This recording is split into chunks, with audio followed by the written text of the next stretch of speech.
सभी हिंदी साहित्य प्रेमियों को नमस्कार। साथियों, जैसा कि आप जानते हैं कि अब तक हम आचार्य शुक्ल जी का जो इतिहास है उसमें से काल विभाग, आदिकाल और आदिकाल में जो प्रकरण 1 सामान्य परिचय है और प्रकरण 2 में जो अपभ्रंश काव्य है उसके बारे में पढ़ चुके हैं और उस पर अपने मंथन भी कर लिया दोनों प्रकरणों पर। तो आज हम बात कर रहे हैं प्रकरण 3 की। प्रकरण 3 में जो वीर गाथा काल है उसका जो समय है संवत 1050 से 1376 ईस्वी तक, 993 ईस्वी से लेकर 1318 ईस्वी तक शुक्ल जी ने माना है। तो उसके अंतर्गत देश भाषा काव्य जो आता है उसकी बात हम करेंगे। देश भाषा काव्य के अंदर वीर गाथा काल का जो समय है उसमें आप देखिए, शुक्ल जी कहते हैं कि पहले कहा जा चुका है कि प्राकृत की रूढ़ियों से बहुत कुछ मुक्त भाषा के जो पुराने काव्य जैसे विश्वदेव रासो, पृथ्वीराज रासो आजकल मिलते हैं वे संदिग्ध है। इसी संदिग्ध सामग्री को जो थोड़ा बहुत विचार हो सकता है उसी पर हमें संतोष से करना पड़ेगा। अब देखिए, शुक्ल जी ने विश्वदेव रासो और पृथ्वीराज रासो दोनों को क्या है, संदिग्ध माना है और इस सामग्री को लेकर वो कहते हैं कि इस संदिग्ध सामग्री है उसको उस पर ही अपने को विचार करके संतोष करना पड़ेगा। तो ये प्रश्न पूछ सकते हैं कि विश्वदेव रासो और पृथ्वीराज रासो को शुक्ल जी ने क्या माना है, संदिग्ध माना है या संदिग्ध माना है, दोनों में। तो इसको संदिग्ध मानकर वो इसका विवेचन करते हैं। इतना मान तो किया ही जा सकता है कि प्राकृत पढ़े हुए पंडित ही उस समय कविता नहीं करते थे। जनसाधारण की बोली में गीत, दोहे आदि प्रचलित चले आते रहे होंगे जिन्हें पंडित लोग गवारू समझते रहे होंगे। ऐसी कविताएं राजसभाओं तक भी पहुंच जाती रही होगी। राजा भोज जस मुसचंद कहने वालों के सिवा देश भाषा में सुंदर भाव बड़ी कविता कहने वाले भी अवश्य रहे होंगे।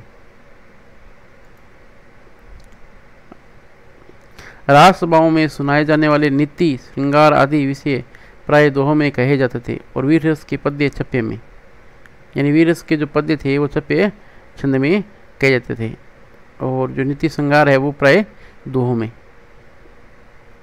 राजा आश्रित कवि अपने राजाओं के शौर्य, पराक्रम और प्रताप का वर्णन अनूठी उक्तियों के साथ किया करते थे और अपनी वीरोल्लास भरी कविताओं से वीरों को उत्साहित किया करते थे। ऐसे राजा से इस कवियों की रचनाओं के रक्षित रहने का अधिक सुविधा था, यानी जो राज्य के जो दरबार में रहते थे उनकी जो कविताएं हैं वो सुरक्षित रह सकी। वे राजकीय पुस्तकालयों में भी रक्षित रहती थी और भट्टाचारण जीविका के विचार से उन्हें अपने उत्तराधिकारियों के पास भी छोड़ते। यानी जो भट्टाचारण जो कवि थे वो जीविका मतलब अपनी जो रोजमर्रा का जो आय है उसके विचार से करके उन्होंने उत्तराधिकारी अपने पुत्र है पुत्रियों के पास उन्होंने छोड़ दिया था। उत्तरोत्तर भट्टाचारण की परंपरा में चलते रहने से उनमें फेर फार भी बहुत कुछ हुआ होगा, यानी जो आगे जो उनके जो उत्तराधिकारी हुए उन्होंने भी उसमें कुछ बदलाव किए होंगे सामग्री में। इसी रक्षित परंपरा की सामग्री हमारी हिंदी साहित्य के प्रारंभिक काल में मिलती है। इसी से यह काल वीर गाथा काल कहा गया है। भारत के इतिहास में यह वह समय था जबकि मुसलमानों के हमले उत्तर पश्चिम की ओर से लगातार होते रहते थे।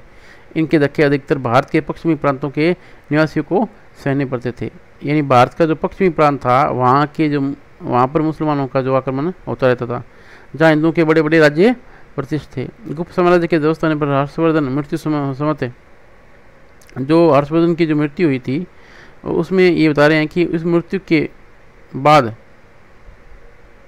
जो आपका उत्तर भारत उपरांत भारत का पश्चिमी भाग ही भारतीय सभ्यता और बल वैभव का केंद्र हो रहा था। यानी जो इनका जो मृत्यु समय बताया गया है गुप्त साम्राज्य के बाद जो हर्षवर्धन का जो समय था उसमें वो ही भाग है, पश्चिमी भाग है, वो ही केंद्र था बल वैभव और भारतीय सभ्यता का। तो ये अपने इसमें आप इसमें देख सकते हैं। और यानी शुक्ल जी कह रहे हैं कि जो 47 ईस्वी का जो समय था मृत्यु समय हर्षवर्धन का, उसमें हर्षवर्धन की जो साम्राज्य था वो पश्चिमी भाग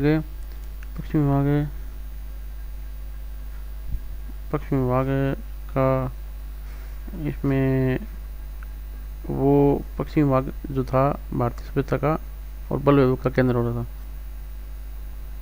और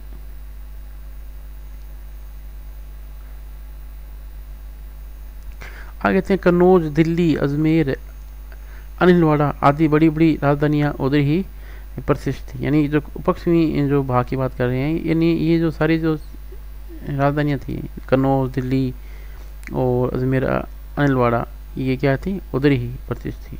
उधर की भाषा ही श्रेष्ठ भाषा मानी जाती थी और कवि चरण आदि उसी भाषा में रचना करते थे। प्रारंभिक काल का जो साहित्य जो हमें उपलब्ध होता है उसका आविर्भाव उसी भूभाग में हुआ था। अतः यह स्वाभाविक है उस भूभाग की जनता की चित्रवर्ती की छाप उस साहित्य पर पड़ी हो।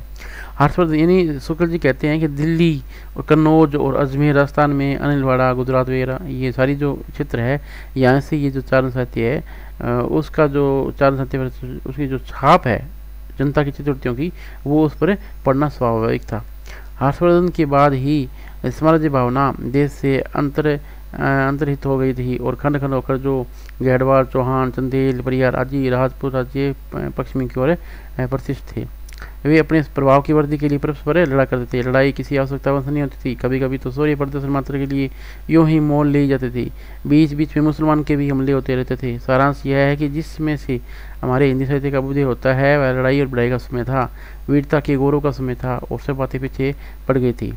अब इसमें शुक्ल जी बहुत ही महत्वपूर्ण बात कहते हैं कि जिसमें हिंदी साहित्य का अभ्युदय होता है, ये जिसकी शुरुआत होती है, वह क्या है, लड़ाई लड़ाई का समय था और वीरता के गौरव का समय था और सब बातें पीछे पड़ गई थी। ये जो कथन है बहुत महत्वपूर्ण है और ये प्राय परीक्षा में पूछ लिया जाता है, तो आप इसको नोट कर सकते हो कि ऐसा किस लेखक ने कहा कि जिस समय से हमारे हिंदी साहित्य का अभ्युदय होता है वह लड़ाई लड़ाई का समय था। तो इसका जो आंसर है वो है आचार्य शुक्ल जी। महमूद गजनवी मृत्यु संवत 1000, इसमें जो कह रहे हैं 1000 ये है आपका 1087 मृत्यु संवत दे रखा है इन्होंने, तो ये मृत्यु संवत 1087 है कि लौटने के पीछे महमूद गजनवी सुल्तानों के काफी लाहौर जो पाकिस्तान में है, वहाँ उसमें जो भारत में था और भारत का ही एक प्रदेश था, उसमें महमूद जो गजनवी है वो लौट गए थे और गजनवी सुल्तानों के एक हाकिम था वो लाहौर में रहा करता था। तो और वहाँ से लूटमार के लिए विदेश के भिन्न भिन्न भागों पर विशेषतः राजपूताने पर चढ़ाइयाँ हुआ करती थी। इन चढ़ाइयों का वर्णन फारसी तवारीखों में नहीं मिलता, पर कहीं कहीं संस्कृत ऐतिहासिकों में मिलता है। सांबर अजमेर का चौहान राजा दुर्लभ राय द्वितीय मुसलमानों के साथ युद्ध करने में मारा गया था। यानी चौहानवंशी जो सांबर प्रदेश का जो राजा था दुर्लभ राज द्वितीय की बात हो रही है यहाँ पर, और ये है उसमें क्या है, मारे गए थे। अजमेर बसाने वाले अजय देव ने मुसलमानों को परास्त किया था। अजय देव के पुत्र अनुराज अन्ना किस्में से मुसलमानों की सेना पर फिर पुष्कर की ओर घट लाकर उस स्थान पर जा पहुंची जहां अब अन्ना सागर है। अनुराज ने उस सेना का संहार कर बड़ी भारी विजय प्राप्त की थी। वहां मलेच्छ मुसलमानों का रक्त गिरा था। इसी उस स्थान को अवैध मानकर वहां अनुराज ने एक बड़ा तालाब बना दिया था जो आना सागर था। यानी आना सागर है, वहाँ बात कर रहे हैं, वहाँ क्या है, युद्ध हुआ था और युद्ध होने के बाद मुसलमानों का रक्त वहाँ गिरा था, तो उसको अनुराज ने अपवित्र मानकर वहाँ क्या है, एक बड़ा तालाब बना दिया जो वर्तमान में आना सागर कहलाता है। तो ये शुक्ल जी कह रहे हैं आना के पुत्र विशलदेव विग्रह राज्य चतुर्थ के समय में वर्तमान किशनगढ़ राज्य तक की मुसलमानों की सेना चढ़ाई थी और इसे प्राप्त कर विशलदेव आर्यावर्त से मुसलमानों को निकालने के लिए उत्तर की ओर बढ़ा। उसने दिल्ली और हाँसी ये जो हिसार के आसपास है हरियाणा के प्रदेश से अपने राज्य में लाए और आर्यावर्त के एक बड़े भूभाग से मुसलमानों को निकाल दिया। इस बात का उल्लेख कि दिल्ली के अशोक वाले लेख वाले शिवालेख जो स्तंभ है पर खुदे हुए विशलदेव के विक्रम संवत 1220 के लेख से, ये जो विक्रम संवत 1220 है ये विक्रम संवत, उस लेख में इस बात का उल्लेख मिलता है। साबुद्दीन गोरी की पृथ्वीराज पहली चढ़ाई संवत 1247 के पहले भी गोरियों की सेना ने नाडोल पर धावा किया था। अब देखिए ये जो मोहम्मद गोरी की जो साबुद्दीन गोरी की जो चढ़ाई है पृथ्वीराज पर, वो संवत 1247 के पहले भी यानी शुरू हो गई थी और उन्होंने नाडोल पर दावा कर दिया था, पर उसे हारकर लौटना पड़ा। यानी इसमें साबुद्दीन गोरी की हार हुई। ये भी महत्वपूर्ण तथ्य है एक प्रकार से। इस प्रकार महाराज पृथ्वीराज के मारे जाने और दिल्ली और अजमेर पर मुसलमानों का अधिकार हो जाने के पीछे भी बहुत दिनों तक राजपूतानी आदि में कई स्वतंत्र हिंदू राजा थे जो बराबर ही मुसलमानों से लड़ते रहे। इनमें सबसे प्रसिद्ध रणथंभौर के महाराज हमीरदेव वे जो महाराज पृथ्वीराज चौहान की वंश परंपरा में थे। यानी महाराज हमीरदेव है वो किसकी परंपरा में थे? वो थे पृथ्वीराज चौहान की। ये महत्वपूर्ण तथ्य है। वे मुसलमानों से निरंतर लड़ते रहे और उन्होंने कई बार हराया था। यानी हमीरदेव चौहान ने मुसलमानों को कई बार हराया था। सारांश यह है कि पठानों के शासनकाल तक हिंदू बराबर स्वतंत्रता के लिए लड़ते रहे। ये भी महत्वपूर्ण तथ्य है। राजा भोज की सभा में खड़े होकर राजा की दानशीलता का लंबा चौड़ा वर्णन करके लाखों रुपए पाने वाले कवियों का समय बीत चुका था। राज दरबारों में शास्त्रार्थों की वह धूम नहीं रह गई थी।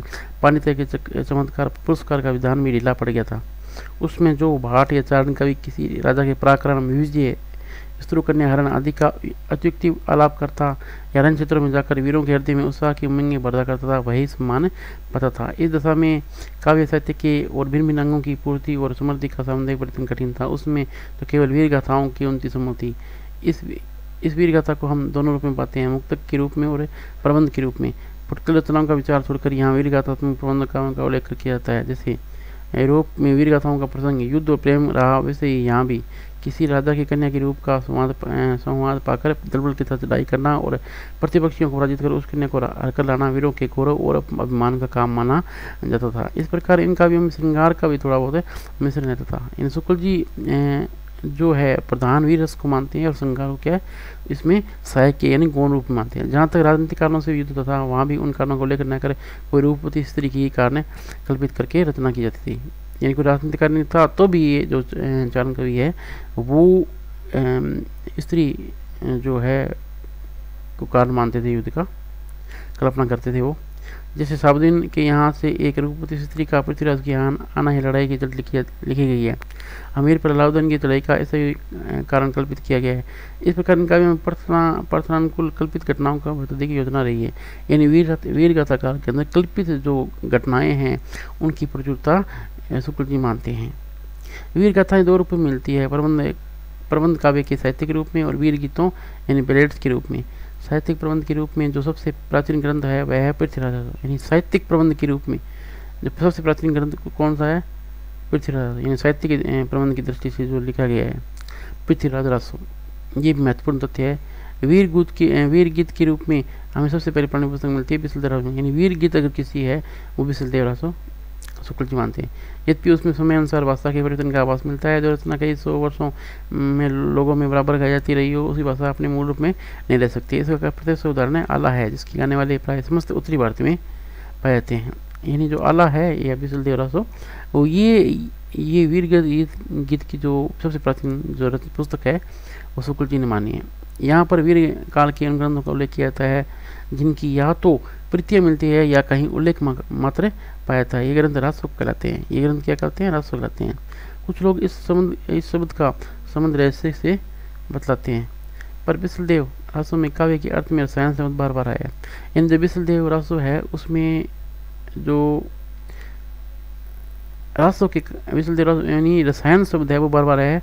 अतः हमारी समझ में इसी रसायन शब्द से यानी रासो शब्द हो गया। यानी शुक्ल जी कहते हैं कि जो रसायन शब्द है बिसल देव रासो में वो भी क्या हुआ है? रसायन शब्द है उससे रासो शब्द बन गया है। रसायन शब्द से रासो शब्द बन गया। ये भी महत्वपूर्ण है और कई बार पूछा जा चुका है आरपीसी द्वारा और अन्य जो बोर्ड एग्जाम कराते हैं उसमें पूछा जाता है कि शुक्ल जी ने रासो शब्द की उत्पत्ति किससे मानी है? तो रसायन शब्द से मानी है। अब ये जो रासो ग्रंथों की बात करते हैं तो इसमें खुमान रासो जो आते हैं, खुमान रासो जो पहला है वो आपका जो संवत है 810 और 1000 के बीच में चित्तौड़ की रावल खुमान की 3 राजा होती है। यानी चित्तौड़ जो रावल खुमान है उस नाम के कितने राजा थे? 3। ये महत्वपूर्ण है। कितने? 3।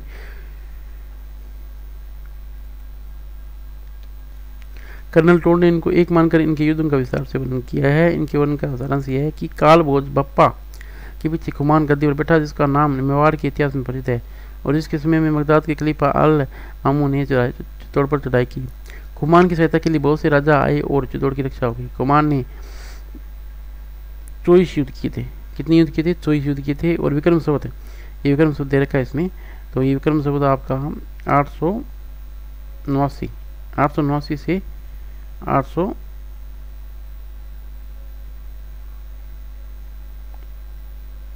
ये है 93 तक, यानी 889 से 93 तक राज्य किया। यानी शुक्ल जी कहते हैं कि हुमायूं ने 24 युद्ध किए थे और जो इनका समय है वो क्या है? 869 ईस्वी से 893 ईस्वी तक रहा।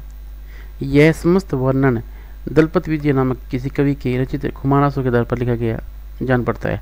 इन दलपत विजय एक कोई कवि था, उसने खुमानासो लिखा था और उस वर्णन के आधार पर ये 24 जो युद्धों का वर्णन किया गया है, शुक्ल जी बताते हैं उस ग्रंथ या उस रासो के आधार पर किया गया। पर इस समय खुमानासो की जो प्रतिप्राप्त व्यापूर्ण है उसमें महाराजा प्रताप सिंह तक का वर्णन है। काल भोज बापा से लेकर तीसरे कुमान तक की वंश परंपरा है। काल भोज, कुमान, ये जो मतट, भरतपट्ट सिंह है, खुमान दूसरा, साय खुमान तीसरा।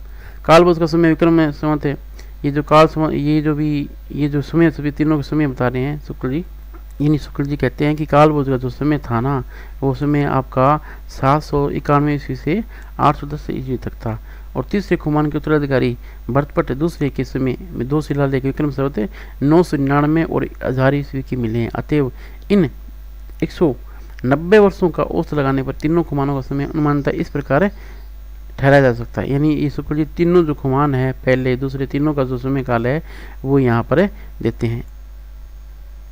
यानी कि शुक्ल जी है वो 3 खुमान मानते हैं और तीनों का खुमानों का जो समय है वो इस प्रकार देते हैं। 810 से 838 से जो है 800 ये 35 है, और तो 810 से 835 से जो ईसा पूर्व है विक्रम संवत है, विक्रम संवत की बात करिए यहाँ पर। और फिर खुमान द्वितीय है, इनका जो समय है वो ये मानते हैं 870 से 900 विक्रम संवत। और फिर तीसरे खुमान है, उनका समय मानते हैं 965 से 990 विक्रम संवत। तीनों खुमान का जो समय है वो शुक्ल जी ने दिया है। इसके बाद में अब्बासिया वंश का अल मामू विक्रम संवत, जो अब्बासिया ये जो है अल मामू, इनका जो समय है वो शुक्ल जी क्या मानते हैं? वो मानते हैं आपका ये जो 870 से और 890 तक खलीफा रहा। यानी शुक्ल जी इनकी जो समय किसको ठहराते हैं? खुमान द्वितीय को ठहराते हैं, खुमान दूसरे को अल मामू के समय का मानते हैं।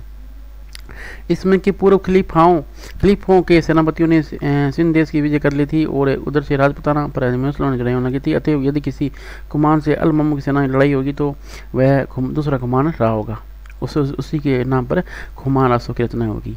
यह नहीं कहा जा सकता कि इसमें जो खुमान मिलता है उसमें कितना पुराना है। इसमें महाराजा प्रताप सिंह वर्णन मिलने से यह निश्चित रूप से कहा जाता है जिसमें ग्रंथ मिलता है वह उसे विक्रम संवत की 17वीं शताब्दी में प्राप्त हुआ होगा। क्योंकि शिव सिंह सरोज के कथनानुसार एक अज्ञात नामा भाट ने, यानी एक अज्ञात नामा भाट यानी कोई भाट था और उसने खुमान रासो नामक एक काव्य ग्रंथ लिखा था जिसमें श्री रामचंद्र से लेकर खुमान तक के युद्धों का वर्णन है।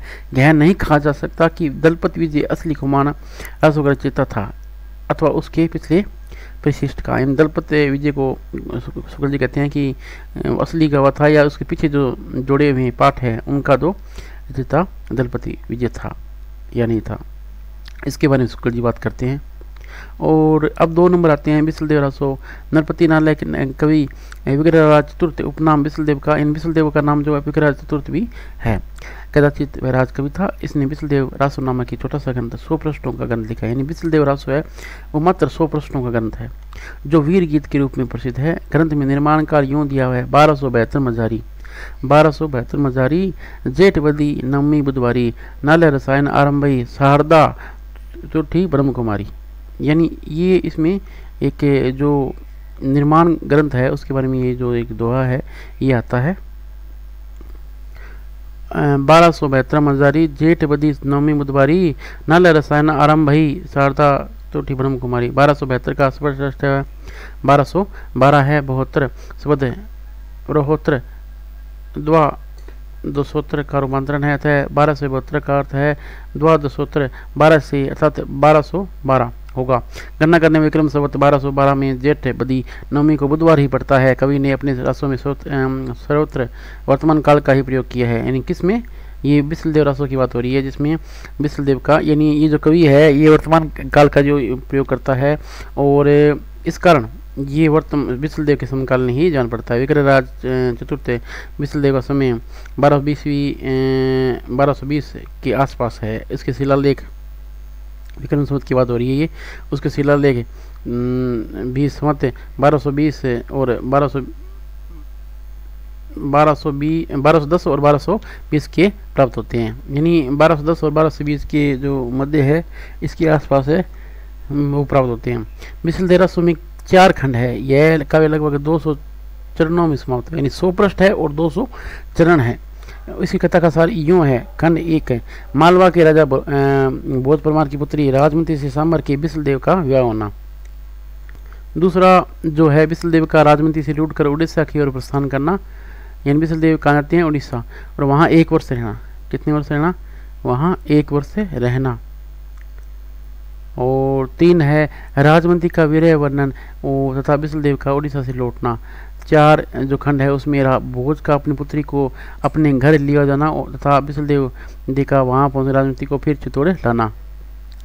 ये जो 4 खंड है ये बिस्लदेव रासों की कथा का सार है। इन खंडों के आधार पर कथाएं चलती है।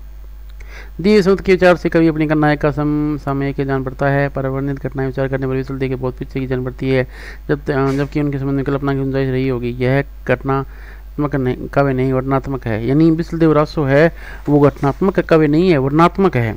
ये भी एक महत्वपूर्ण जो है कि घटनात्मक काव्य नहीं है, वर्णनात्मक काव्य है। शुक्ल जी ने किसको माना है, और ये बिस्लदेव रासो को माना है। शुक्ल जी मानते हैं कि इसमें 2 ही घटनाएं हैं, बिस्लदेव का विवाह और उसका उड़ीसा चले जाना।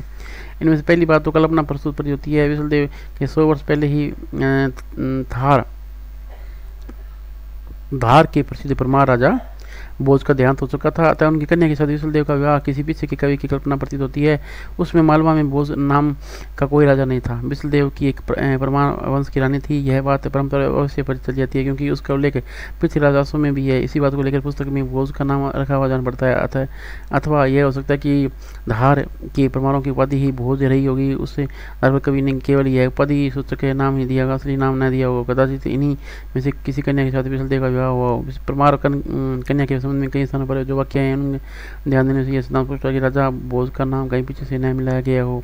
जैसे जन्मी गोरी तू जैसलमेर, गोल्डी जैसलमेर की। अब के परमार भी राजपुताने में फैले हुए थे, अतः राजनीतिक काल में से किसी सरदार की कन्या होना संभव है। पर बोझ के अतिरिक्त और नाम भी किसी प्रकार जुड़ी हुई मिलती है, जैसे माघ आचार्य कवि कालिदास जैसा पहले कहे आए हैं कि अजमेर के चौहान राजा बिस्लदेव जो बड़े वीर और प्रतापी थे, उन्होंने मुसलमानों के विरुद्ध कई चढ़ाइयाँ की थी और कई प्रदेशों को मुसलमानों से खाली करवाया था। दिल्ली और आंसी प्रदेश इन्हीं ने अपने आधीन में लाए थे। इनके वीर चरित्र का बहुत कुछ वर्णन इनके राजकवि सोमदेव चरित्र ललित वीर नाट्य संस्कृत में है। उसका कुछ बड़ी बड़ी शिलाओं पर खुदा हुआ मिलता है। अब ये भी है कि ललित विग्रह राज है वो क्या है। नाटक की प्रश्न आया हुआ है नेट में कि ललित विग्रह राज जो ग्रंथ है ये इसका जो रूप है वो किस प्रकार का है। वो है नाटक है और इसके जो रचयिता है वो सोमदेव है। कौन है? सोमदेव। और ये संस्कृत में है और राजपुताना म्यूजियम में सुरक्षित है। राजपुताना म्यूजियम में सुरक्षित है। ये जो चीज़ें हैं ये अपने को ध्यान रखनी पड़ेगी। नाटक संस्कृत में है और इसके कवि है वो रचित है सोमदेव। यानी जो ललित विग्रह नाटक है वो संस्कृत में है और ये अब वर्तमान में जो सुरक्षित कहाँ पर है, ये है राजपुताना म्यूजियम में। राजपुताना म्यूजियम जो अजमेर में है, अजमेर का जो मैगजीन नाम से दुर्ग है उसमें है और उसमें ये जो ग्रंथ है वो सुरक्षित है। तो ये अपने को ध्यान रखना होगा। प्रणाल्य की इस बिस्लदेव रासों में जैसा कि होना चाहिए ना तो उस वक्त वीर राजा की ऐतिहासिक चढ़ाइयों का वर्णन है, न उसके सूर्य पराक्रम का।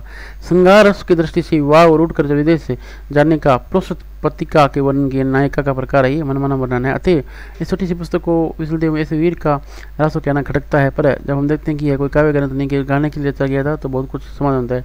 यानी जो बिस्लदेव रासो है वो केवल गाने के लिए रचा गया है, यानी गाना गाने के लिए, यानी गाने के लिए रचा गया है ये।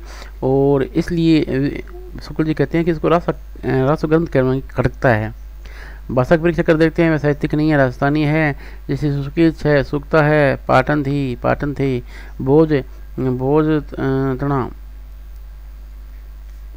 भोज का खंड का इत्यादि। इस ग्रंथ से एक बात का आभास अवश्य मिलता है कि वह यह है कि शिष्ट काव्य भाषा में वज्र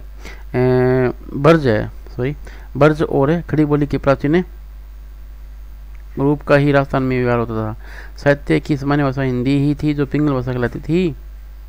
विशल देव रासों में बीच में बराबर साहित्यिक भाषा हिंदी को मिलाने का प्रयत्न दिखाई देता है। भाषा की प्राचीनता विचार करने के पहले यह बात ध्यान रखनी होगी कि गाने की चीज़ होने के कारण इसकी भाषा में समय अनुसार बहुत कुछ फेर फार होता है, पर लिखित रूप में रक्षित होने के कारण इसका पुराना ढांचा बहुत कुछ बचा हुआ है। उदाहरण के लिए मेल भी मिलाकर जोड़कर चित्त में रण में प्राप्त हो या किया जाए, एनी विधि, इस विधि, ऐसे ही ऐसा, बाल हो, बाला का। इसी प्रकार नयर, नगर, प्रसाऊ, प्रसाद, प्योधर आदि प्राकृत शब्द भी है, जिसका प्रयोग कविता में अब्रज काल से लेकर पीछे तक होता रहा है। इसमें आए कुछ फारसी, अरबी, तुर्की शब्दों की ओर ध्यान जाता है, यानी इसमें कुछ फारसी, अरबी, तुर्की शब्द भी आए हैं, जैसे महल, इनाम, नेजा, ताजियाना आदि। जैसे कहा कि पुस्तक की भाषा में फेरफार अवश्य हुआ है, अतः ये सब पीछे से मिले हुए भी हो सकते हैं और कवि द्वारा भी ये व्यवहार में लाए गए हैं। कवि के समय से पहले भी पंजाब में मुसलमानों का प्रवेश हो गया था और वे इधर उधर जीविका के लिए फैलने गए थे। ऐसे शब्दों का प्रचार कोई आश्चर्य की बात नहीं। विशल देव के सरदारों में ताजुद्दीन मियाँ भी मौजूद है, यानी विशल देव के जो सरदार थे उसमें ताजुद्दीन मियाँ मुसलमान भी मौजूद थे। क्या महल पढ़ायो ताजुद्दीन खुरसान चढ़ी चालियो गोड़, यानी महल पढ़ायो ताजुद्दीन खुरसाना चढ़ी चालियो गोड़। उपरोक्त विचरण के अनुसार यह पुस्तक न तो वस्तु विचार से और न भाषा विचार से अपने असली और मूल रूप में कही जा सकती है। कौन सी? वस्तु के विचार से और न भाषा, यानी विशल देव रासो। राय बहादुर पंडित गौरी शंकर हीराचंद ओझा ने इसे अमीर के समय की रचना कहा है। राजपुतानी का इतिहास भूमिका पृष्ठ, ये जो 19 नंबर पृष्ठ पर है, उसमें राजपुतानी का इतिहास जो पुस्तक है गौरी शंकर हीराचंद ओझा की, उसमें इस रचना को अमीर के समय की रचना कहा है। यह नरपति नालय की पोथी का विकृत रूप से है। इसके आधार पर यम भाषा साहित्य में कई होते हैं। ध्यान देने की बात यह है कि राजपुतानी के बाहर का राजस्थान में हिंदी का मेल करना, जैसे मोती का आका किया, चंदन काठ को माड़वो, सोना की चोरी, मोती की मार इत्यादि। इससे यह सिद्ध हो जाता है कि प्रादेशिक बोलियों से साथ वो ब्रज और मध्य देश की भाषा का आश्रय लेकर एक सामान्य साहित्य भाषा भी स्वीकृत हो चुकी थी, जो चारणों में पिंगल भाषा के नाम से पुकारी जाती थी। अपभ्रंश के योग से शुद्ध राजस्थानी भाषा का साहित्यिक रूप था वह डिंगल कहलाता था। इन जो शुद्ध राजस्थानी भाषा थी वो थी डिंगल। इन साहित्य के इतिहास में हम केवल पिंगल भाषा में लिखी हुई ग्रंथों का विचार कर सकते हैं। दूसरी बात है जो साहित्य से संबंध रखते हैं, वीर और श्रृंगार का मेल। इस ग्रंथ में श्रृंगार की प्रधानता है, वीर का कंचन, यानी विशल देव रासो के बारे में कहते हैं कि इस ग्रंथ में श्रृंगार की ही प्रधानता है, वीर रस का किंचित मात्र अभ्यास मात्र है। सहयोग और वीर की गीत ही कवि ने गाए हैं, और सहयोग और वीर की गीत किस रासो ग्रंथ में गाए हैं, ये भी एक बहुत अच्छी महत्वपूर्ण लाइन है। ये तो विशल देव रासो में गाए हैं। तो इसमें आगे बताया गया है कि कुछ पद दिए गए हैं कि परनाबा विवाह करने, चाल्यो विशल देव चौराख्या मतलब समानतों को, सहु मतलब सौ लिया बुलाए, जानतनी यानी रात को सारस्ती करो, जिरे रंगावली पहरायो टोप है, वही पैसारो विशल देव आई सहल शहर में सब, अंतेवरी राव यानी अंतपुर, रूप अपूर्व पैसी इसी अस्त्री नहीं सहल संसार, अति रंग स्वामी सु मिली राती, बेटी राधा भोज की, गर्भ करिए उभो छह, यानी इसमें दिया जाए उभो जो दिया गया खड़ा है, संबर राव मोसरिका नहीं उर बोवाल, माँ घरी संबर उगई यानी मेरा जो घर है संबर, चुहद सी थान जैसलमेर, गवी ना बोलो हो संबर राव तो सरी को घना और बोवाल, एक उड़ीसा को धनी वचन हमारा ही तू मानी जो थाराई सांबर उगई राजा उन्हें घरे खाने, यानी जो आपके सांबर में उगता है, जो सांबर में उत्पादन होता है, उससे जो सांबर में जो खान है, उससे या तो जो उड़ीसा में एक व्यापारी है, मालिक है कह सकते हैं उसको, उसके घर यानी उसकी खान में हीरों की खान है, तो उसके सामने आप कुछ नहीं हो। ये जो बात होती है इसमें विशलदेव रासो और इन दोनों के जो रानी थी राजमती उनके बीच में। कोरी कही सुनी समरिया राव काई स्वामी तू उल गई जाए कहू हमारा हो जयु सुनई थारई छई साठी अंतरी नारी कड़वा बोलना बोलिस नारी तू मो मलिस चित विचारी। यानी ये जो पंक्तियां हैं, कड़वा बोलना बोलिस नारी तू मो मलिस चित विचारी, ये बहुत ही महत्वपूर्ण लाइन है। जीव ने जीव वियोगिनो दव का दादा कोपली में लई जीव का दगा न पांगो रही नाले कहू सुनी जई सब कोई आयो राजा मास बसंत गढ़ माही गुड़ी उछली जई धन मिलती अंग समार मान भंग हो बाल हो इन्हीं प्रिय रहता राज दुआरी। यानी ये वो जो सामान्य से कहते हैं, अपने घरों से कहते हैं कि मेरे जैसा कोई राजा नहीं है, और तो राजनीति कहते हैं कि आपके समान तो आप तो कुछ नहीं हो, और आप उड़ीसा में जो है राजा उसके बाद बहुत सुख समृद्धि है, वहाँ हीरों की खान है। तो ये कहकर वो जो है वो विशलदेव रासो वो नाराज हो जाते हैं और वो उड़ीसा चले जाते हैं। ये विशलदेव रासो के बारे में पढ़ चुके हैं। अब हम पढ़ेंगे चंद्रवरदाई के बारे में। आगे चंद्रवरदाई है जिनका समय है 1225 से, संवत की बात हो रही है 1249 के मध्य माना गया है। ये हिंदी की प्रथम महाकवि माने जाते हैं। शुक्ल जी ने प्रथम महाकवि, वैसे तो संदिग्ध रचना मानी है पृथ्वीराज रासो को, लेकिन फिर भी इसके बाद में वो पृथ्वीराज रासो है उसमें जो एक ग्रंथ मिलता है, क्योंकि उसमें इतने वीर प्रधान ग्रंथ नहीं मिले, जो मिले हैं उसमें पृथ्वीराज रासो है वो उनके लिए एक आकर्षण का केंद्र रहा है, इतना बड़ा ग्रंथ था। तो इस कारण उन्होंने ये हिंदी का प्रथम महाकवि है वो चंद्रवरदाई को माना है, और पृथ्वीराज रासो हिंदी को जो ग्रंथ है उसको प्रथम महाकाव्य माने हैं। पृथ्वीराज रासो का प्रथम महाकाव्य। चंद दिल्ली के अंतिम में हिंदू सम्राट महाराज पृथ्वीराज के सामंत और राज कवि थे। इससे इनके नाम में भावुक हिंदुओं के लिए एक विशेष प्रकार का आकर्षण था। यानी हिंदू सम्राट के थे चंद्रवरदाई, जो कवि थे, सखा थे, मित्र थे। रासो के अनुसार ये बढ़ जाति के जगत नाम गोत्र के थे। ये प्रश्न में कई बार आता है कि जो चंद है वो किस जाति के थे, तो बढ़ जाति के जगात नामक गोत्र होता है उसके थे। इनके पूर्वजों की भूमि पंजाब थी, जहाँ लाहौर में इनका जन्म हुआ था। यानी चंद्रवरदाई का जन्म कहाँ हुआ था? लाहौर में। इनका और महाराज पृथ्वीराज का जन्म एक ही दिन हुआ था, और दोनों ने एक ही दिन ये संसार छोड़ा था। ये महाराज पृथ्वीराज के राज कवि ही नहीं, उनके सखा और सामंत भी थे, तथा सर्वभाषा, व्याकरण, काव्य, साहित्य, संशास्त्र, ज्योतिष, पुराण, नाटक आदि अनेक विधाओं में पारंगत थे। इन्हें जलंधरी देवी का इष्ट था, जिसकी कृपा से ये आदर्श काव्य भी कर सकते थे। आदर्श काव्य का जो मतलब है वो आपको बता देते हैं इसमें। आदर्श मतलब जो देखा ना गया वो हो, और इसका अगर बात करते हैं तो जो पाप और पुण्य होता है वो व्यक्ति द्वारा देखा नहीं जा सकता, और इन्हीं कर्मों, इन पाप और पुण्य का जो फल है वो भी किसी द्वारा अनुभूत किया जा सकता है, लेकिन उसको देख नहीं सकते। मतलब जिस काव्य को जो भाग्य मतलब भविष्य में होने वाला है या फिर जिसको देख नहीं सकते, वो आदर्श काव्य में आता है। और इस प्रकार की जो सिद्धि थी वो चंद्रवरदाई को प्राप्त थी। इनका जीवन पृथ्वीराज के जीवन के साथ ऐसा मिला हुआ था कि अलग नहीं किया जाता। युद्ध में, आखेट में, सभा में, यात्रा में सदा पृथ्वीराज चौहान के साथ रहते थे, और जहाँ जो बातें होती थी वे सब में सम्मिलित रहते थे। पृथ्वीराज 2500 पृष्ठों का बहुत बड़ा ग्रंथ है। कितने पृष्ठों का? 2500, जिसमें 69 सर्ग या अध्याय है। कितने हैं? 69। ये प्रश्न आता है कि पृथ्वीराज कितने सर्ग है, तो पृथ्वीराज रासो में कुल सर्ग कितने हैं? 69 सर्ग है। कितने सर्ग है? 69। यानी ये 69 जो सर्ग है वो पृथ्वीराज रासो में है। और जो पहला सर्ग है वो महत्वपूर्ण है, याद रखना चाहिए कि जो पहला जो पर्व है वो है आदि पर्व। उसमें मंगलाचरण है, चौहान वंश की जो उत्पत्ति है और पृथ्वीराज के जन्म के बारे में है। इसके बाद में और भी जो सर्ग आते हैं, जैसे 2 नंबर पर दासवंश में विष्णु के 10 अवतार का वर्णन किया गया है। 3 नंबर में दिल्ली जो कथा है उसकी कही है। जानवर उसमें है 4 में, और 5 में जो कन्यापति समय है, इसमें क्या होता है कि मूंछ ऐठने पर प्रताप सिंह चालुक्य को कान्हा चौहान बड़े दरबार में मार डालता है। पृथ्वीराज के दरबार में अपनी आंखें ऊपर पट्टी बांधने के लिए बाध्य करता है। किसको? कान्हा चौहान को। और इस प्रकार और भी इसमें जो है समय है वो है 29 समय। पहला है आदि पर्व और जो अंतिम है वो अपने को याद रखना है मोहबा युद्ध प्रस्ताव। मोहबा युद्ध प्रस्ताव इसका अंतिम सर्ग है किसका, पृथ्वीराज रासो का। इसके अलावा महत्वपूर्ण और भी है, लगभग रेवादत्त समय है जो 27वां समय है, और जो संयुक्ता नेम प्रस्ताव है वो 50वां है, जिसमें संयुक्ता का पृथ्वीराज से विवाह करने का जो प्रण है वो इसमें 50 नंबर पर आता है। तो ये सारे जो है ये इसमें सड़क है।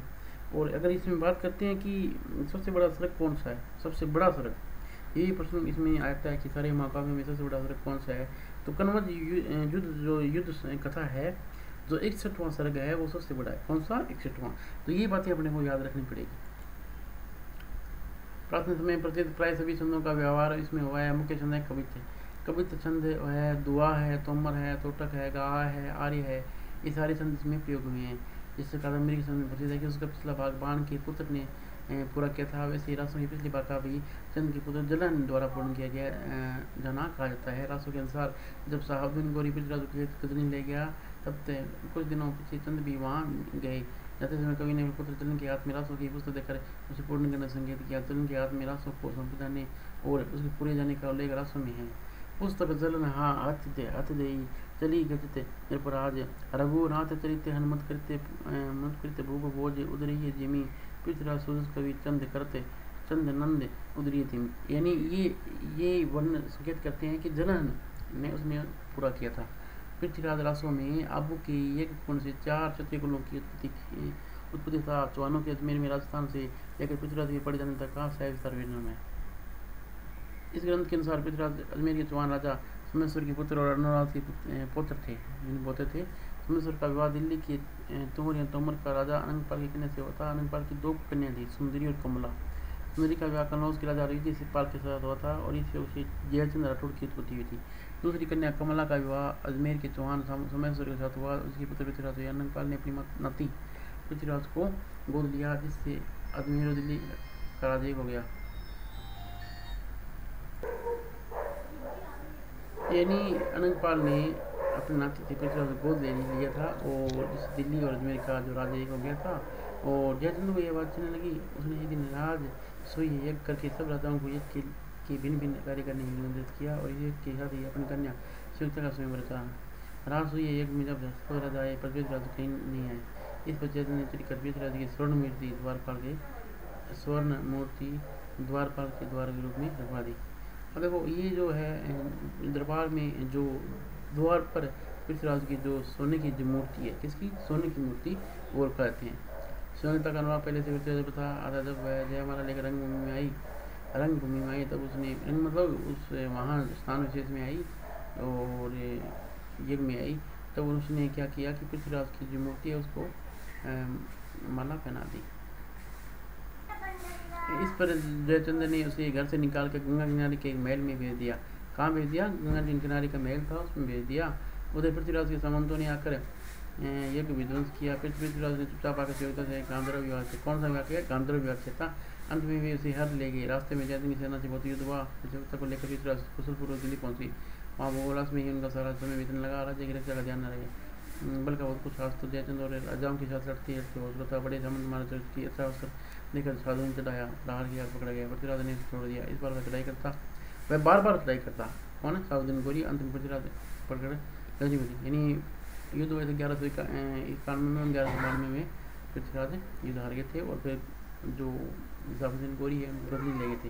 कुछ काल के पीछे कभी चंद भी गजनी पहुंचे। एक दिन चंद के सारे पृथ्वीराज ने शब्दवेदी बाण द्वारा साहबुद्दीन को मारा। फिर दोनों एक दूसरे को मारकर कटार मारकर मर गए। साहबुद्दीन पृथ्वीराज के वीर का कारण यह लिखा गया कि साहबुद्दीन अपनी आँख एक सुंदरी पर था जो एक दूसरी पठान सरदार हुसैन साहब चाहती थी। जब ये दोनों साहबुद्दीन से तंग हुए तब आगे पृथ्वीराज के पास भागे। साहबुद्दीन ने पृथ्वीराज को यह खिलाफ भेजा कि दोनों को अपने यहाँ से निकाल दो। पृथ्वीराज ने उत्तर दिया कि शरणागत रक्षा करना क्षत्रियों का धर्म है, दोनों कि हम बराबर रक्षा करेंगे। इसी वीर से साहबुद्दीन ने दिल्ली उतराई कि यह तो पृथ्वीराज का मुख्य चरित्र हुआ। इसके अतिरिक्त बीच में बहुत से राजाओं के साथ युद्ध यानी राजा घटनाओं का विवाह की कथाएं रासों से बड़ी बड़ी है। ऊपर लिखे वृत्तांत रासों में दिए वसंतों का ऐतिहासिक तथ्यों से बिल्कुल मिलने के कारण अनेक विद्वान पृथ्वीराज रासों की पृथ्वीराज के समस्या में किसी कवि की रचना पूरा संदेह की है और उसे 16वीं शताब्दी में लिखा हुआ एक जाली ग्रंथ ठहराया है। रासों में संगीत तिमुर आदि कुछ पीछे के नाम आने से यह संदेह और पुष्ट होता है। प्रसिद्ध इतिहास के राय बहादुर पंडित गुरुसंग ने वर्णित घटनाओं और शब्दों को बिल्कुल बाटों की कल्पना मानते हैं। अब देखो पृथ्वीराज रासों को प्रश्न मन सकता है कि पृथ्वीराज रासों को बाटों की कल्पना किसने माना है। तो जो पंडित गौरीशंकर उन्होंने घटनाओं और शब्दों को बाटों की कल्पना माना है। पृथ्वीराज की राजसभा कश्मीर कवि जानेंगे कुछ संस्कृत में पृथ्वीराज विजय नामक एक काव्य लिखा जो पूरा नहीं मिलता। उसमें दिए समुद्र घटनाएं ऐतिहासिक और उसमें पृथ्वीराज माता का नाम कर्पूरी देवी देवी है, यानी कपूर देवी लिखा है। इसका समर्थन हंसी के सिला होता है। यानी जैन पृथ्वीराज जो विजय है उसमें पृथ्वीराज विजय जो जैन द्वारा लिखा गया है उसमें उनके नाम कर्पूर देवी लिखा है, और जो हंसी के सिला लिखा उसमें विजय है। वो ग्रंथ अत्यंत प्रामाणिक और सही रचना है। कौन सा? पृथ्वीराज विजय। उसके तथा अमीर माघवादी कई पौराणिक ग्रंथ विचार परमेश्वर का दिल्ली के तोमर के सिवा ना पृथ्वीराज का नाना की गोद जाना राणा समर सिंह का पृथ्वीराज का समकालीन होना उनके में लड़ना राणा समर सिंह संयुक्त हरियाणा जैसे ऐसे में होती है। इसी प्रकार अब के से चौहान आदि की सभी तिलंग जान करने के मतलब क्योंकि इनमें से सोलंकी चौहान आदि कई कुलों के प्राचीन राजाओं के तिलक मिलते हैं जिनमें विषयों आदि कह गए हैं। अग्नि का कुल कोई को लेख नहीं है। यानी अग्निकुल की जो बात है वो निर्मूल साबित होती है। चंद ने पृथ्वीराज का जन्म काल 1215 में संवत में माना है। इन्होंने संवत 1215 माना है। दिल्ली को जाना 1222 में, कन्नौज जाना 1251 में। इस संवत क्या हो रही है? 7 दिन का युद्ध ये 1558 लिखा है। ये 7 दिन के युद्ध के द्वारा 1558 नहीं 1158 में लिखा है। और शिलालेखों और दान पत्रों में सोच मिलते हैं उनके अनुसार रासुन की संस्कृति नहीं है। अब तक ऐसे दान पत्र या शिलालेख जिसमें पृथ्वीराज जयचंद और प्रमादिदेव महोबा के राजा प्रमाण के नाम आए हैं और इस प्रकार मिले हैं। पृथ्वीराज के 4 दिन की संवत 1224 के बीच में है। जयचंद के 12 दिन की संवत 1224 और 1243 के बीच में है।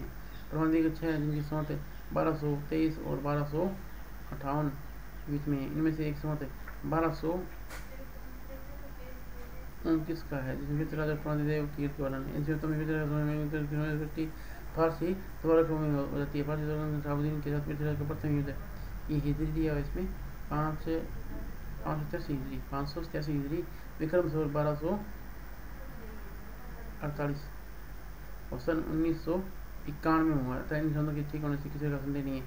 यानी प्रथम जो युद्ध है पृथ्वीराज का प्रथम युद्ध कब हुआ था? 1191 ईस्वी में। ये महत्वपूर्ण है और ये याद रखना पड़ेगा अपने को। पंडित मोहनलाल विश्वनाथ पंड्या ने रासों के पक्ष में इस बात की ओर ध्यान दिया कि रासों के सब स्रोतों में 4 स्रोतों से 90-91 का वर्ष का अंतर एक नियम से पड़ता है। उन्होंने यह अर्जित किया कि अंतर भूल नहीं है बल्कि किसी कारण से लगा गया है।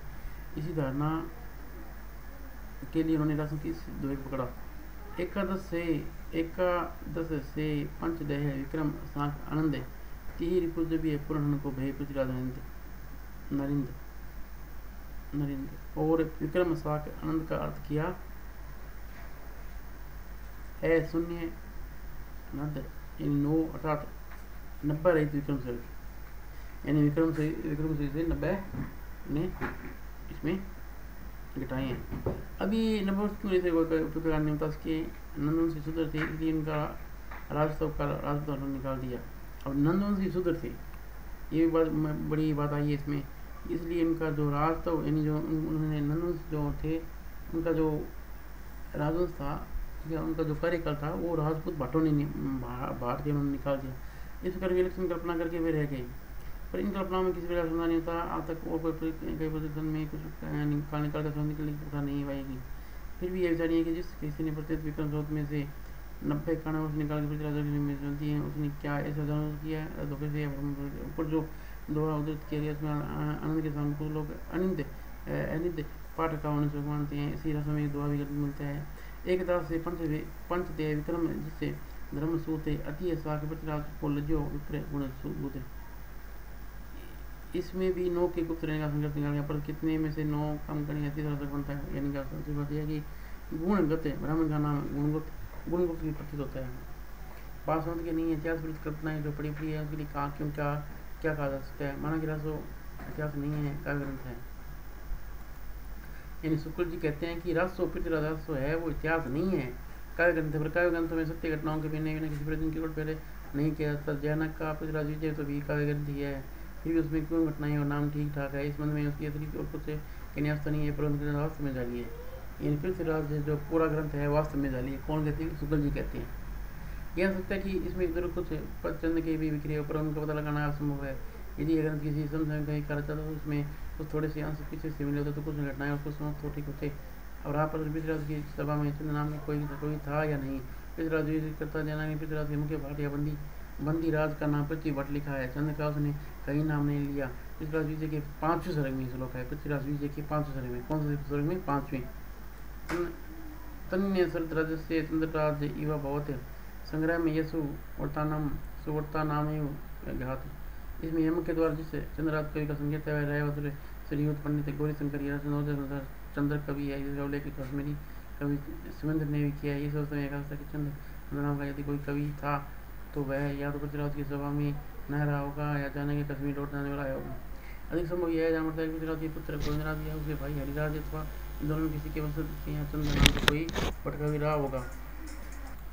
सुखद जी कहते हैं कि अधिक संभव यह जान पड़ता है कि पृथ्वीराज के पुत्र गोविंदराज या उनके भाई हरिराज अथवा इन दोनों में से किसी के वंशज के यहाँ चंद्र नामक कोई बट कवि रहा हो, जिसने उनके पूर्वज पृथ्वीराज की वीरता आदि के वर्णन को रचना की हो।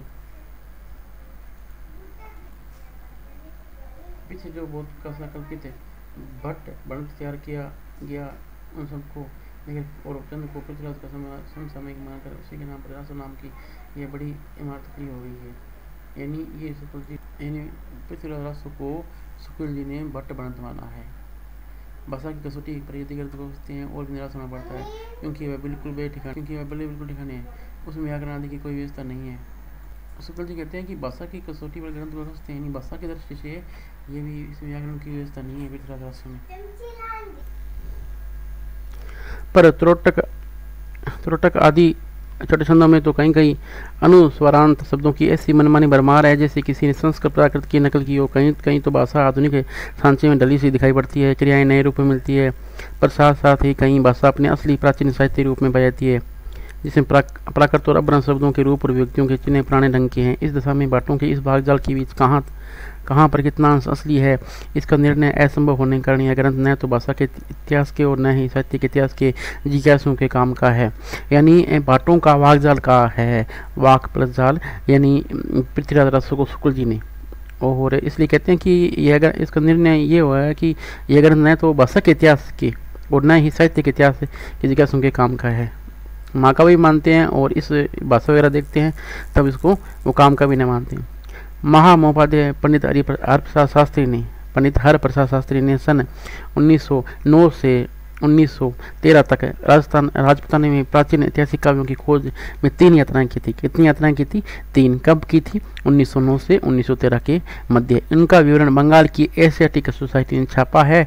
उस विवरण में पृथ्वीराज रासो के विषय में बहुत कुछ लिखा और कहा गया है कि कोई तो चंद के पूर्व पुरुषों को मगध से आया हुआ बताते हैं, और पर पृथ्वीराज ने लिखा है कि चंद का जन्म लाहौर में हुआ था। कहते हैं चंद पृथ्वीराज के पिता सोमेश्वर के समय राजपुताने में आया और पहले सोमेश्वर का दरबारी और पीछे से पृथ्वीराज का मंत्री सखा और राजकवि हुआ। पृथ्वीराज ने नागौर बसाया था। पृथ्वीराज चौहान ने नागौर नगर बसाया था और वहाँ बहुत सी भूमि चंद को दी थी। शास्त्री जी कहना है कि नागौर में अब तक चंद्रवरदाई के वंशज रहते हैं। इसी वंश के वर्तमान प्रतिनिधि नानूराम भाट से शास्त्री जी की भेंट हुई। यानी ये भेंट हुई थी 1909 और 1913 के मध्य, और उसमें नानूराम भाट थे वर्तमान में उसमें, तो उनसे भेंट हुई थी। उन्हें चंद का वंश प्राप्त हुआ जो इस प्रकार है। सबसे पहले चंद्रवरदाई के जो पुत्र है गुणचंद्र और जलचंद्र। गुणचंद्र के कोई इसमें पुत्र वगैरह नहीं है। जलचंद्र के सीताचंद, वीरचंद्र, हरिचंद्र, रामचंद्र। फिर रामचंद्र का जो वंश चलता है आगे विष्णुचंद्र, उद्रचंद्र, रूपचंद्र, बुद्धचंद्र, देवचंद्र, सूरदास। रामचंद्र के सूरदास भी हुए। फिर बुद्ध चंद्र इनका वंश चलता है आगे खेमचंद्र, गोविंदचंद्र। फिर गोविंदचंद्र का चलता है जयचंद्र का मदनचंद्र, शिवचंद्र, बलदेवचंद्र। और फिर मदन चंद्र का चौथचंद्र, बेनीचंद्र। और फिर बेनीचंद्र का चलता है गोकुल चंद्र, वसुचंद्र, लेखचंद्र। और फिर आगे चलता है इसका जो गोकुल चंद्र का करण चंद्र। इसके 2 पुत्र हुए थे गुण गुणगंग चंद और मोहन चंद। तो और मोहन चंद के 2 पुत्र जगन्नाथ और रामेश्वर। रामेश्वर के गंगाधर और फिर भवानी सिंह, करम सिंह, माथुर सिंह, वाघ गोविंद सिंह, मान सिंह, विजय सिंह, आंध्राय जी। और आंध्राय जी 5 पुत्र होते हैं, आसो जी, गुमान जी, करनिदान, जेतमल जी, वियचंद जी। और फिर करनिदान के घमंडी राम और बुद्ध जी। और घमंडी राम जी के वर्दीचंद जी और नानूराम। इन नानूराम के जो पिता थे वो थे वर्दीचंद जी, और वर्दीचंद के पिता घमंडी राम और घमंडी राम के पिता करनिदान। तो ये एक वंश इस प्रकार प्राप्त हुआ उनको, हरप्रसाद शास्त्री जी को।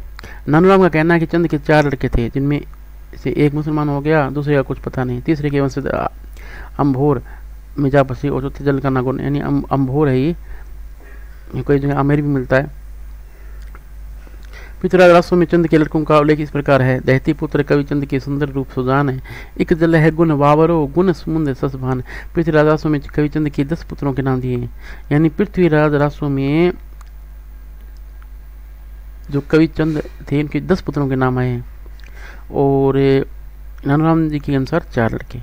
सूरदास की साहित्य लहरी की टीका में एक पद ऐसा है कि जिसमें सूर की वंशावली दी गई है। वह पद यह है, प्रथमी प्रथु यगते प्रगटे, अद्भुत रूप ब्रह्म राव विचारी, ब्रह्म राखो नाम अनूप, पान पे देवी दियो शिव आदि, सिर सुख पाए कहो, दुर्गा पुत्र तेरो भयो अति अधिकाय, पारी पायन सुरन के सुर सहित स्तुति कीन, तासु वंश प्रशंस में भो चंद चारु नवीन, भूप पृथ्वीराज दिनो तिने जवाला देश, तन्य ताके 4 किनो प्रथम आप नरेश, दूसरे गुणचंद का वाह सूत शीलचंद स्वरूप, विचंद प्रताप पूर्ण भयो अद्भुत रूप, रणथंबोर हमेरे भूपति संगत खेल जाए, तासु बंश अनूप भो हरिचंद अति विख्याय, आगरे रही गोपाल चंद में रहो वार सूतपुर, पुत्र जन्मे 7 ताके महाभट्ट गंभीर, कृष्ण चंद उदार चंद जू रूप सुभाए, बुद्धि चंद प्रकाश चौथे चंद में चंद भे सुखदाई, देव चंद प्रबोध संसर्त चंद ताको नाम भयो, सप्तोदास सूरजचंद मंद निकाम। इन दोनों वंशावलियों को मिलाने पर मुख्य भेद यह प्रकट होता है कि नानूराम ने जिसको जलचंद की वंश परंपरा में बताया गया, उस पद में उन्हें गुणचंद की परंपरा में कहा गया है। बाकी नाम प्राय मिलते हैं। नानूराम का कहना है कि चंद ने 3 या 4 हजार श्लोक संख्या में अपना काव्य लिखा था। इनके पीछे उनके लड़के ने अंतिम 10 समय को लिखकर पूरा उस ग्रंथ को पूरा किया। पीछे से और लोग अपनी रुचि और अथवा आवश्यकता के अनुसार जोड़ तोड़ करते रहे। अंत में अकबर के समय में इसने एक प्रकार से परिवर्तित, यानी अकबर का जो समय था 16वीं शताब्दी, उसमें इस जो पृथ्वीराज उसका जो परिवर्तित रूप है जो मिलता है वो एक फिक्स हो गया था, निर्धारित हो गया था। अकबर ने इस प्रसिद्ध ग्रंथ को सुना था, किसको? पृथ्वीराज रासो को। उसके अनुसार इस उत्साह प्रदर्शन पर कहते हैं कि उसके इस उत्साह प्रदर्शन पर कहते हैं कि उसमें रासो नामक अनेक ग्रंथों की रचना की। नाम का कहना है कि असली पृथ्वीराज रासो की प्रति मेरे पास है, पर उन्होंने मोबाइल समय की जो नकल महापाद्य पंडित हरप्रसाद शास्त्री जी वह और भी उठवांग और रद्दी है। पृथ्वीराज के पद्मावती समय कुछ नमूने के लिए दिए जाते हैं। ये उसके अंदर जो आपका पृथ्वीराज रासो में है, पृथ्वीराज समय जो समय है उसमें तो ये 20वां समय है और इसका सर्ग है, उसमें ये कुछ नमूने आपके सामने पद में है, तो अपने इनको पढ़ते हैं। इसमें ऐसे है, हिंदुवान धान उत्तम सुदेश, तह उदित दुर्ग सुदेश, सम निरेश चहुआन थान, पृथ्वीराज तहाँ अराजंत भान, सम निरेश सोमेश पूत देवत रूप अवतार धत्ते, जिही पकड़ी साह साहब लीन, तिहु बेर करियो पानी पहीन, सिंगी निशुदद गुनी चढ़ी जंजीर, चुक्कड़ न सबद बेल तीर, मनु कला ससभान 1600 बनिए, मनु कला ससभान कला सो बनिए, बाल वेश शशि ता समीप अमृत रस पीनिए, अमृत रस पीनिए, विकसी कमल सृग बरमर भेनु खंजन मृग लुटिए, हीर कीर अरु बिंब मोती नकी सिखी अहु गुटिए। आगे है इसमें, कुटिल केस सुदेश पोहे प्रियचियत पिक सद, कमल गंध वे संधे हंस गति चलते मंद मंद, श्वेत वस्त्र दोहे सोहे शरीर नस स्वाति बूंद जसे, भ्रमर बहुई बुलई सुभाव मकरंद बास रस, प्रिय पृथ्वीराज नरेश जोग लिखी कग्गर दिनों लगन बरस रची, सर्व दिन द्वादश शशि लीनो से 11 अरु 30 सास संवत परमा है, जो पितृकुल शुद्ध वर्ण बरी रखो प्राण है। इसमें जो शब्दों के अर्थ दिए गए हैं कि गृत धारण किया हुआ, शब्द वेदी वांचरणी का उल्लेख, सिंगीबाजी का शब्द उनकर अंदाज कर डोरी पर चढ़ होती उस शब्द को बेचते हुए भेदने में नहीं चुकता था। चंद्रमा उसी के, यानी जो इसमें जो 3 नंबर दिए हुए हैं चंद्रमा, उस 4 नंबर उसी के पास से मनो अमृत पिया हो, अभिगठित किया हो, बनाया, पीहे हुए अच्छे मोती दिखाई पड़ते हैं, यानी मोती को प्रो रखा है। कागज आगे इसमें है कदिखंत दिथी उतरिए वर एक इस सलक विलंब न करिए, अलगा रहनी दिन पंचमही जो रुक्मणी कन्या भरिए, यानी वो पदवंती कह रहे कि आप 5 दिन में मेरे को हर के ले जाओ, जैसे किसी कृष्ण ने रुक्मणी को हर लिया था। इसमें वो कह रहे हैं। आगे है संग है ससिए लिए सहस बाल, रुक्मणी जैम लज्जित मराल, पूजिए गौर शंकर मनाए, दक्षिणी अंग करी लगे पाए, फिर दोषी दर्शित पृथ्वीराज हंसी मुंद मुंद चर पटलाज। बजिए गोर निशान राम चौहान चहो दिसे, सकल सूर सामंत समरी बल जंत्र मंत्र तिसे, उठी राज पृथ्वीराज बाग मनो लग वीर नटे, करते तेग मन वेल लगत मानो बिजू जट घटे, थकी रहे सूर कोटि गगन रगन मगन भई सोन धरे, हदी हर्षि वीर जगे उलसी हो रेऊ रंग नवरत पर, सुरासान मुल्तान खंधार मीर बलम स्यो बल तेही अचूक तीर, रोहंगी फिरंगी हलबी सुमानी ठट्टी ठट्ट बलोच डालम निशानी, मंजारी चसी मुख जम्बू कलारी, हजारी हजारे झुके जोध भारी। ये पृथ्वीराज रासो के बारे में है पूरा। और पृथ्वीराज रासो को शुक्ल जी की जो दृष्टि है वो अपने इसको पढ़ा है। आगे जो है 4 और 5 नंबर भट्ट केदार, और 4 नंबर पर भट्ट केदार है, 5 नंबर मधुकर कवि।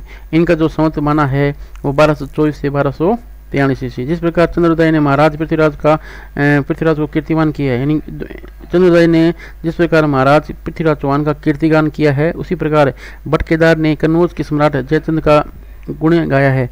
रासो में चंद और भट्ट केदार के संवाद का एक उल्लेख भी है। इन रासों में चंद और भट्ट केदार के, इन भट्ट केदार का नाम आता है। ये जो ऊपर जो ये जो पद थे इनके जो अर्थ दिए हुए हैं, चल चलिए अलग अलग दूसरी ओर मध्य मदी में जिमी ज्यों प्रदक्षिणा हंसकर उस मोहित मुग्धा ने लज्जा से मुँह पर का पट चला दिया था, थरका लिया हृदय में फुरियो स्प्रित हुआ रक्त, साथ बिल्ली सी आंख वाले मुँह गिदरो लोमड़ी की हुंकार करते हुए। केदार ने जयचंद प्रकाश नाम का एक महाकाव्य लिखा था, जिसमें महाराज जयचंद के प्रताप और पराक्रम का विस्तृत वर्णन था। इसी प्रकार का जयमैंक जसचंद्रिका नामक एक बड़ा ग्रंथ आज उपलब्ध नहीं है। केवल इनका उल्लेख सिंगायत दयालदास राठौर नदी ख्यात में मिलता है, जो बीकानेर के राज पुस्तक भंडार में सुरक्षित है। इस ख्यात में लिखा है कि दयालदास ने आदि से लेकर कन्नौज तक का वृत्तांत इन दोनों ग्रंथों के आधार पर लिखा है। यानी कि महाकाव्य है जयचंद प्रकाश भट्ट केदार का लिखा हुआ, जिसमें महाराज जयचंद का पराक्रम और उसके प्रताप का वर्णन है। और जयमैंक जसचंद्रिका है वो उसका भी एक ग्रंथ बड़ा ग्रंथ है, उसका आज वो उपलब्ध नहीं है, और ये मधुकर कवि ने लिखा था। और इन दोनों की जो उल्लेख है वो इनका उल्लेख सिंगायत दयालदास कृत राठौर नदी ख्यात में मिलता है। यानी इन दोनों ग्रंथों का जो उल्लेख है वो दयालदास जी द्वारा कृत राठौर नदी ख्यात है उसमें मिलता है, जो कि बीकानेर के राज पुस्तक भंडार में सुरक्षित है। ये इसमें शुक्ल जी कहते हैं। आगे चलते हैं। इतिहासज्ञ इस बात को अच्छी तरह जानते हैं कि विक्रम की 13वीं शताब्दी के आरंभ में उत्तर भारत के 2 प्रधान साम्राज्य थे। एक तो था गहड़वाड़ों राठौरों का विशाल साम्राज्य, जिसकी राजधानी कन्नौज थी। यानी शुक्ल जी कहते हैं कि विक्रम की 13वीं शताब्दी के आरंभ में उत्तर भारत के 2 प्रधान साम्राज्य थे। एक तो था गहड़वाड़ों राठौरों का विशाल साम्राज्य, जिसकी राजधानी कन्नौज थी, जिसके अंतर्गत प्राय सारा मध्य देश काशी से कन्नौज तक था। दूसरा चौहानों का, जिसकी राजधानी दिल्ली थी और जिसके अंतर्गत दिल्ली से अजमेर तक का पश्चिमी प्रांत था। कहने की आवश्यकता नहीं कि इन दोनों में गैडोनों का साम्राज्य यानी जो राठौड़ों का साम्राज्य अधिक विस्तृत, धन धन्य, संपन्न और देश के प्रधान भाग पर था। गैडवाड़ों की दो राजधानियां थी, कन्नौज और काशी। इसी से कन्नौज के गैडवाड़ राजा काशी राज कहलाते थे। यानी गैडवाड़ों की जो राजधानी थी दो थी, एक तो काशी थी, काशी बनारस, और दूसरी थी कन्नौज। इस कारण जो कन्नौज के जो गैडवाड़ वंश के राजा है वो काशी राज कहलाते थे। इस प्रकार पृथ्वीराज का प्रभाव राजपुतानी के राजाओं पर था, उसी प्रकार जयचंद का प्रभाव बुंदेलखंड के राजाओं पर था। कलिंदर या महोबे के चंदेल राजा परमादिदेव परमार जयचंद के मित्र और सामान थे, जिसके कारण पृथ्वीराज ने उन पर चढ़ाई की थी। चंदेल चौहान के पक्ष में दिल्ली के चौहान पृथ्वीराज से बराबर लड़ते रहे। ये पीछे का एक उदाहरण बीच में आता है कि बट बनत पर यदि विश्वास कर लिया जाए तो केदार महाराज जयचंद के कवि नहीं, सुल्तान साहबुद्दीन गोरी के कविराज थे। शिव सिंह सरोज में बाटों की उत्पत्ति के संबंध में यह विलक्षण कवित्व उद्धृत है। प्रथम विधाता थे प्रथम विधाता से प्रगट भये पंडिजन पुनि पृथ्वीजस ते प्रकाश सरसात है, मानो सूत सोनक ते वांछित पुराण रहे, जस को बखाने माँ सुख सरसात है। चंद चौहान को केदार गोरी साहेजू की गंग अकबार के बखनी गुणगात है, काव्य कैसे मास अजनास धन भाटन को लुटी धरिता को खुरे खोज मिटी जात है। ये इसमें वो बात करते हैं पृथ्वीराज रासो के बारे में। तो आगे जगनीक है, यानी कालिंदर और महोबा के जो चंदे राजा थे ब्रह्मादिदेव, जो जयचंद के मित्र थे, समान थे, जिसके कारण पृथ्वीराज उन पर आक्रमण किया था पृथ्वीराज ने, और दोनों के बीच युद्ध हुआ था।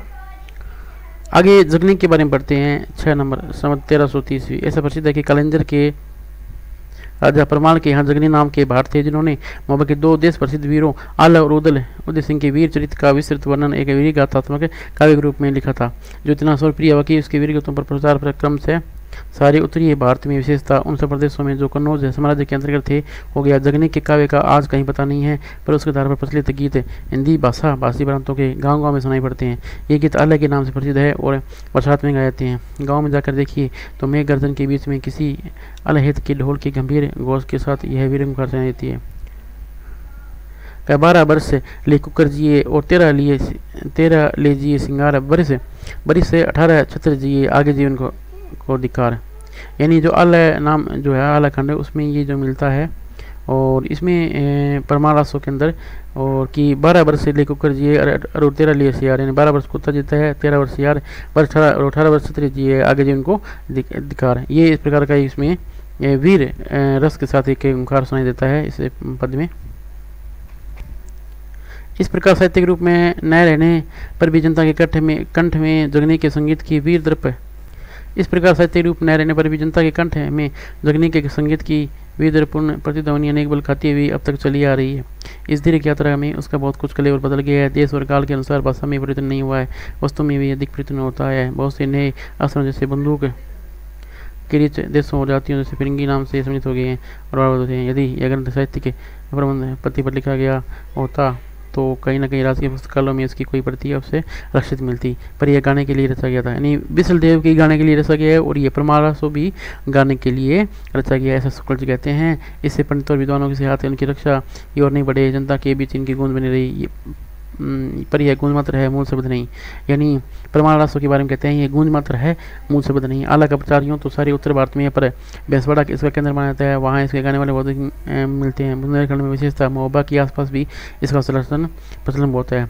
इन गीतों के समुच्चय को सर्वदान आला खंड कहते हैं, जिससे अनुमान होता है कि आला संबंधी वीर की जगनीक के रचे उस बड़े बगाव के एक खंड के अंतर्गत थे जो चंदेलों की वीरता के वर्णन में लिखा गया होगा। आला और उदल परमार के सामंत थे और बनाफर शाखा के क्षत्रिय थे। यानी इसमें कहते हैं कि आला और उदल परमार के समान थे और बनाफर शाखा थी उसके क्षत्रिय थे। कौन है? आला और उदल। इन गीतों का एक संग्रह आला खंड के नाम से छपा है।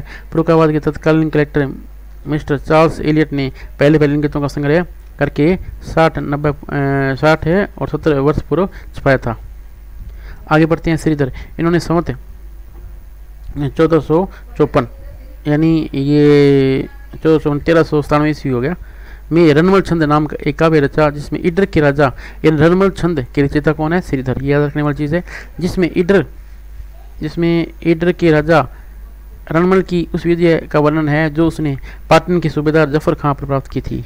एक पद्य नीचे दिया जाता है का ढम ढमाई ढम ढमा डम डंगार ढंकर ढोल ढोली जगिया सुर करही रण सहन नाई समरई सरस रस समरंगिया कल कर लही काहल कोडी कल रवि कुमल कराए थरही संचरई सक सुरतान सहान साहसी सवी संग्रही।